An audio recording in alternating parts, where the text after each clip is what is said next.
প্রতিটি হত্যাকাণ্ডের বিচার হবে এবং খুনি হাসিনাকে অবশ্যই বাংলাদেশে ফেরত এনে তার ফাঁসির রায় কার্যকর করা হবে ইনশাল্লাহ। আমি স্পষ্টভাবে বলতে চাই যে ভারত এবং আওয়ামী লীগকে কোনোভাবেই কোনো অবস্থায় আর ছাড় দেওয়া হবে না।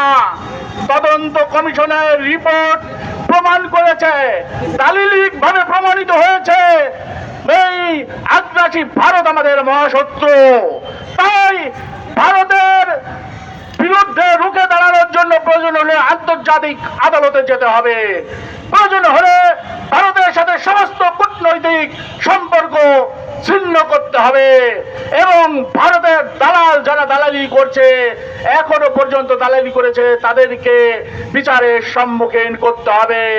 যে সমস্ত ভারতীয়রা এসেছে তাদেরকে অবশ্যই বের করে দিতে হবে। আমার কথা একদম স্পষ্ট। আমার ভাই মেজর বজলুল হুদাকে জেলখানায় ঢুকে জবাই করে হত্যা করেছে এই খুনি শেখ হাসিনা পিশাচিনী, সাথে সাথে হত্যা করেছে 15 আগস্ট বিপ্লবের নায়কদের।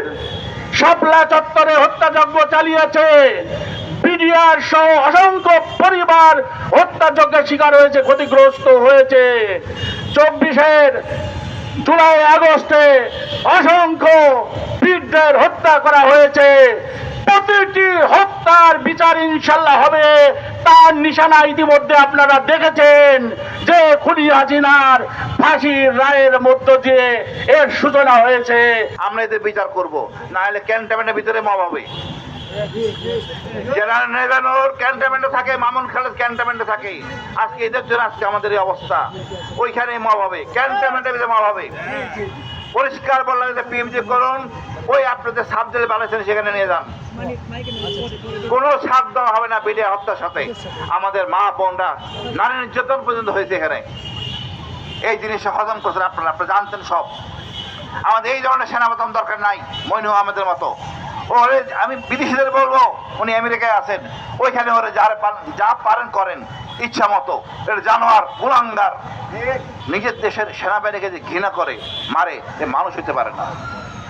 পার্বত্য চট্টগ্রাম নিয়ে কথা বলি, সেনাবাহিনীর বিরুদ্ধে কথা বলে, এর চেয়ে অধম আজকে যারা জেনারেল যাদের নাম আসছে, মামুন খালেদ, রেজানুর, শাম, অনেকের নাম আছে, লজ্জা লাগে।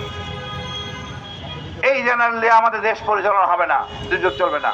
আমাদের দরকার সলিড জেনারেল, যে জেনারেলের ছেলে মেয়ে বাংলাদেশে পড়াশোনা করে, যেই জেনারেলের ছেলে মেয়ে এই দেশের জনগণের সাথে থাকে, ওরাই আমাদের আসল জেনারেল। আপনি এক ছেলে পড়বে আমেরিকায়, এক ছেলে লন্ডনে, ওই ধরনের জেনারেল আমার দরকার নাই। আমার দেশে আপনারা যদি দেশে না বাচ্চা কাচ্চা না পড়ান, দেশের শিক্ষা ব্যবস্থা উন্নতি হবে না।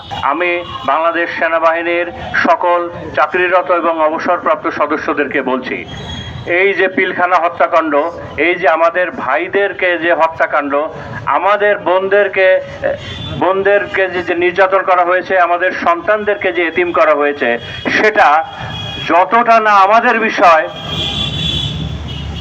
আর বাংলাদেশের 8-10 জনের থেকে অনেক বেশি সেটা আমাদের বিষয়।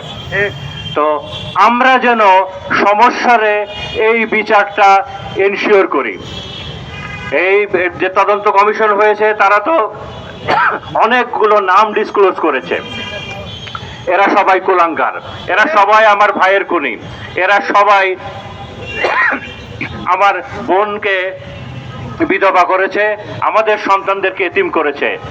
এদেরকে যেন সকল প্রকার কর্মকাণ্ড থেকে নিষিদ্ধ করা হয়, এদের পাসপোর্ট সিজ করা হয় এবং এদের বিচার কার্যক্রম যেন শুরু হয়ে যায়। প্রয়োজনে এদের সকলের ছবি দেশের কর্নারে কর্নারে যেন লাগানো হয়। প্রয়োজনে সারা বাংলাদেশের মানুষ তাদের ছবিতে থুতু ফেলবে, ধিক্কার জানাবে।